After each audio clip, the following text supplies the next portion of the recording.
उत्तर प्रदेश के गाजियाबाद में gaming app के जरिए धर्मांतरण मामले में बड़ा पर्दाफाश हुआ है। पुलिस सूत्रों के हवाले से खबर है कि इसके तार दुबई और यूरोप के अलावा भी कई देशों तक फैले हो सकते हैं। वहीं दूसरी ओर गेमिंग ऐप के जरिए धर्मांतरण करवाने के आरोपी शाहनवाज के खिलाफ जांच तेज हो गई है। पुलिस सूत्रों ने दावा किया कि शाहनवाज के साथ लेन देन करने वाले करीब 30 बैंक खातों की जांच शुरू कर दी गई है।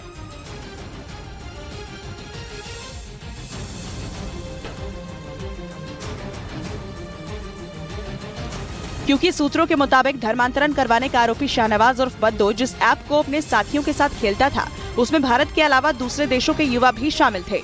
बताया गया कि पुलिस को यह जानकारी इस मामले में पीड़ित नाबालिगों से पूछताछ में पता चली, जिसके बाद शक जताया जा रहा है कि शाहनवाज ने गेमिंग ऐप के जरिए भारत ही नहीं बल्कि यूरोप के भी कई युवाओं को अपना शिकार बनाया और उनका धर्म परिवर्तन करवाया। हालांकि पुलिस अभी इस मामले की जाँच में जुटी है कि शाहनवाज ने गेमिंग ऐप के जरिए किन किन देशों के युवाओं को बरगलाया।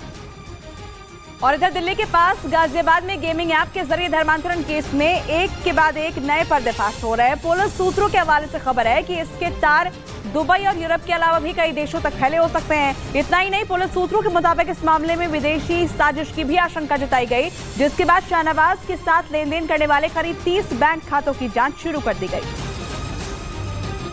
क्योंकि इस मामले में विदेशों से फंडिंग की भी आशंका जताई गई। सूत्रों के मुताबिक जब पुलिस ने शाहनवाज के बैंक खातों की जांच शुरू की तो पता चला कि उससे कई लोगों ने लगातार छोटी छोटी रकम भेजी। ये रकम तो कम थी, लेकिन लेन देन बहुत बार किए गए, जिसकी वजह से पुलिस का शक बढ़ गया। इसलिए पुलिस ने शिकंजा कसना शुरू कर दिया। सूत्रों के मुताबिक पुलिस जिन बैंक खातों की जाँच में जुटी है वो शाहनवाज के परिजनों और उसके करीबियों के भी हो सकते हैं।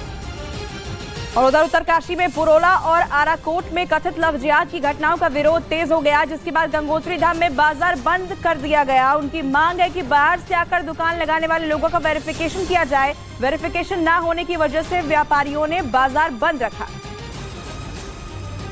जिसकी वजह से गंगोत्री धाम की यात्रा पर आए लोगों को परेशानी का सामना करना पड़ा, क्योंकि गंगोत्री धाम के व्यापारियों ने अनिश्चित काल के लिए गंगोत्री धाम का बाजार बंद करने का ऐलान कर दिया।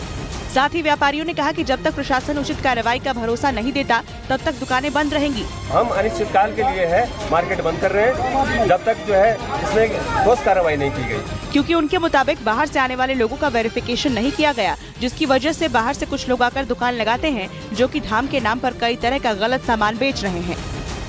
वहीं उत्तरकाशी के पुरोला में भी करीब 2 हफ्ते से कई लोग अपनी दुकान नहीं खोल पाए हैं, क्योंकि पुरोला में कथित तौर पर नाबालिग को बरगलाकर भगाने की घटना के बाद से लोगों में गुस्सा है, जिसकी वजह से सालों से बाजार में दुकान लगाने वाले कई व्यापारी भी अपनी दुकान नहीं लगा रहे। इसी बाजार में व्यापार करने वाले एक कारोबारी ने बताया कि तनाव भरे माहौल की वजह से उसने अपनी मर्जी से अपनी 18 साल पुरानी दुकान खाली कर दी। हालांकि इलाके में भारी पुलिस बल तैनात किया गया।